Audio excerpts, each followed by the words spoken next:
Hello, everyone. Welcome back to the episode 2 of our podcast. Yeah. And this time we're going to continue talking about, our journey. Try to share, try to comment, and try to subscribe. Yes. It's important. Yeah. So we're actually picking up from where we left off, which is getting married in January 2024. And we wanted to, and we want to note that we forgot to add that we did do premarital counseling because we're going to talk about our faith a lot and how the Lord's hand was in everything. So we did premarital counseling because we talked about how we want to keep God at the center. He's the one that brought us together. So we use what is called the Symbis something. And what I like about Symbis is they have a global network of counselors that administer this assessment to you. And then you go through sessions with them to go through the assessment and break down different parts where maybe they found some tension or something. And this was good for us because I was able to find a Nigerian counselor, which I thought was very beneficial. Yeah. I was a little bit worried about trying to find a counselor here in the States that was going to understand our dynamic and like where he's coming from. And so this guy, and Symbis is a Christian-based platform.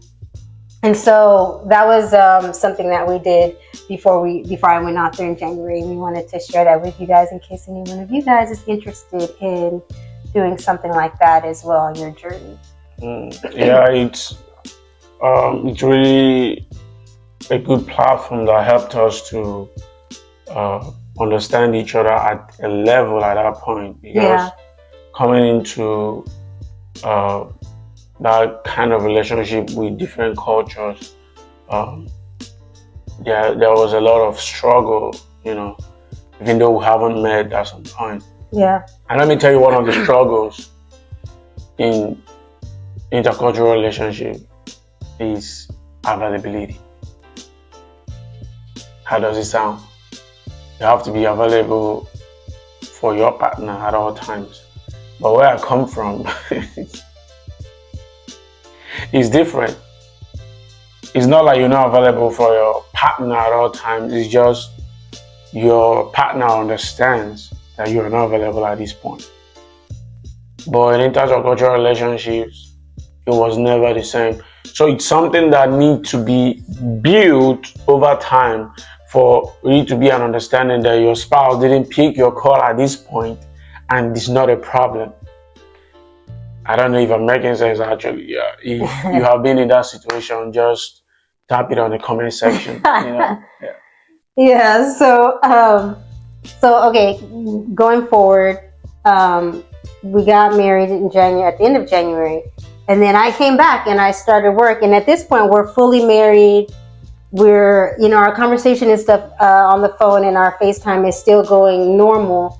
But now we're thinking forward, like, what is the next step? And so I think in March, I filed the paperwork for him to come here because naturally we want to be together. But there was a long stretch of time that we didn't see each other. And the thing is, we weren't like trying to be together in the US alone. Like, trying to go to the States and all that, like, helping. Yeah, that wasn't the primary. That was not the primary thing. Yeah. That was not the primary. We wanted to be together regardless of the country, regardless of the place. We found ourselves at that point. But we decided to file the paperwork, at that point and still be looking for other options. Actually. Yeah.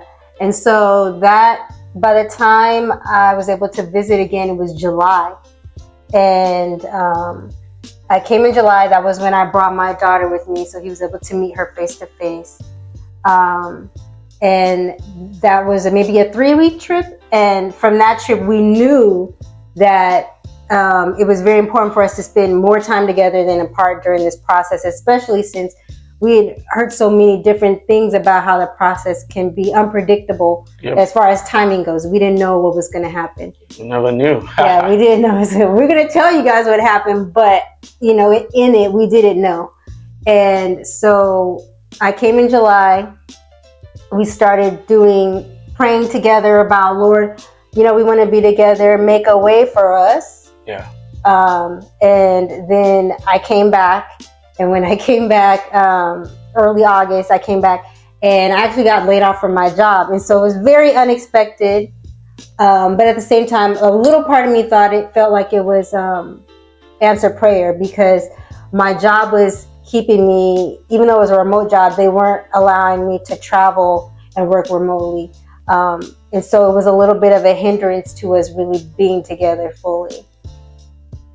Yeah, I think it was unexpected, because even though it was envisaged, there was an envision about it, because she already grew tired of the job, and there's a lot of loopholes, but you just have to be in a job to pay your bills and all that. Yeah. But it wasn't a surprise of the layoff, because it's something that has been like ringing as a bell even before she came out here, Yeah. So when it happened, I wasn't surprised, but we kept praying that there will be provision, there will be open doors, Yeah. For our journey to continue. And one thing is sure, like when the enemy see this kind of purpose, because there are relationships, there are marriages that come together not just for fun.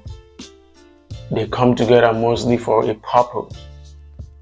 And it is left for you guys to pray out the purpose. It's left for you guys to figure out the purpose. Yeah. So we felt that our marriage is not just fun. From the beginning, we felt like it's not just enjoyment, even though it's part of it. But we felt like there's a purpose to this. And I'll tell you, friends, we keep figuring out the purpose, Day by day. Day by day. Night by night. That we figuring out the purpose, and most of the things that have been in fragment before are coming together. So I got laid off, and I was like, okay, I'm gonna move there for a year. I'm gonna take my daughter, and I'm gonna move there for a year, since now we have the time, and I'll find some freelance work to do, and just set things up. And so in November, I think it was November, we did go out there. And now it didn't turn out to be a 1-year trip, because I ended up having to come back, but we stayed for 3 months.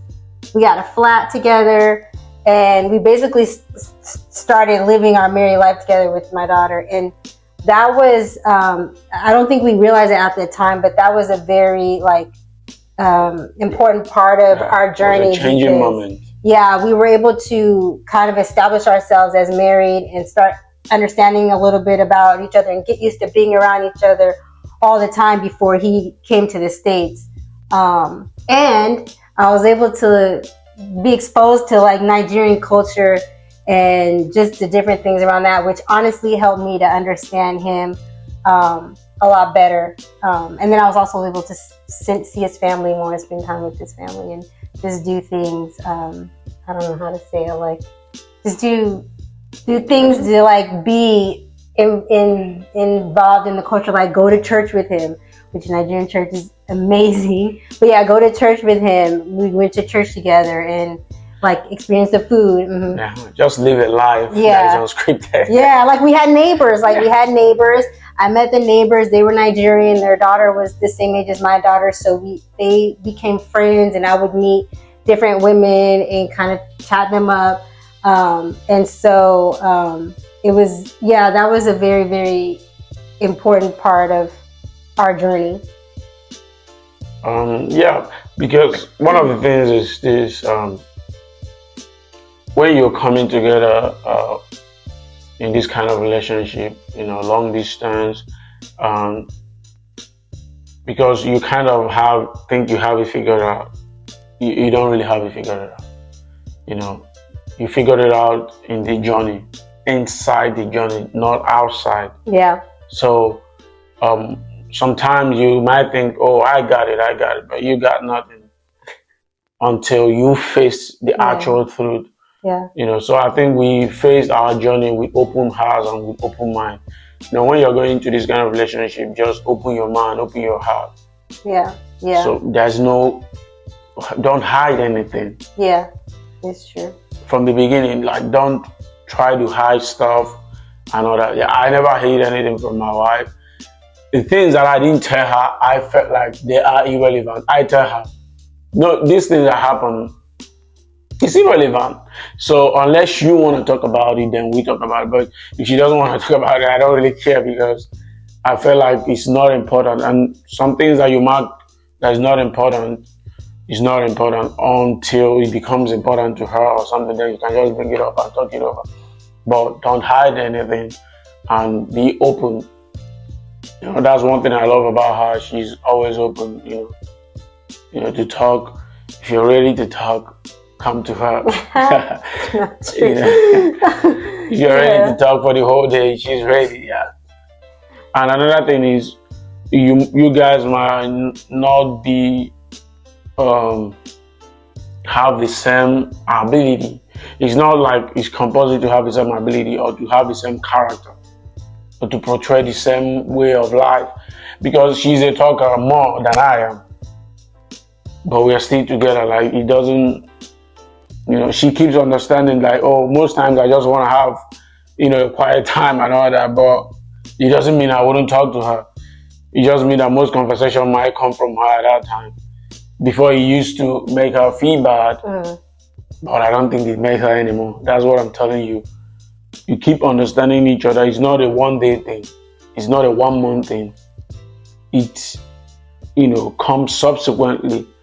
It saturates. It keeps going until those things you look back and there were a problem in the past, they never be a problem.